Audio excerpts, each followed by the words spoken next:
ভালো চাকরি করত, কিন্তু সরকারি না, প্রাইভেট ফার্মে।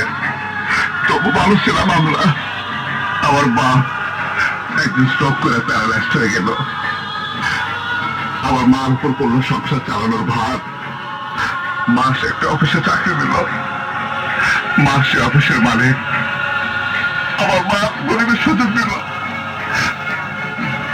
আমার মা টাকা দরকার ছিল আমার বাপের চিকিৎসার জন্য আর সংসার চালানোর জন্য। আমার মা মার এসব ঘটনা দেখে মার উপরে খুব রাগ করত।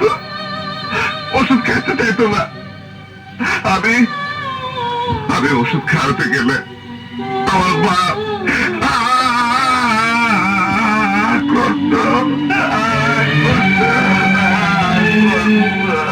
দুঃখে একদিন আমার মা ট্রেনে নিচে পড়ে আত্মহত্যা করলো। আমার বাপটা মরে গেল।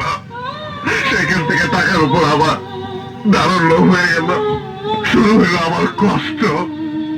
আমার মনে হইল আমার বাপ যেদিন প্যারালাইজড হয়েছিল সেদিন যদি সরকার আমাকে সংসার চালাবার দায়িত্ব নিত, তাহলে তাহলে আমাকে পরিবারের খুব পরিণতি হইতো না। টাকার জন্য আমি পাগলা করতে হইতাম না। টাকার জন্য আমি পাগলা করতে হইতাম না। আমি তোমার বিয়েই করতাম না।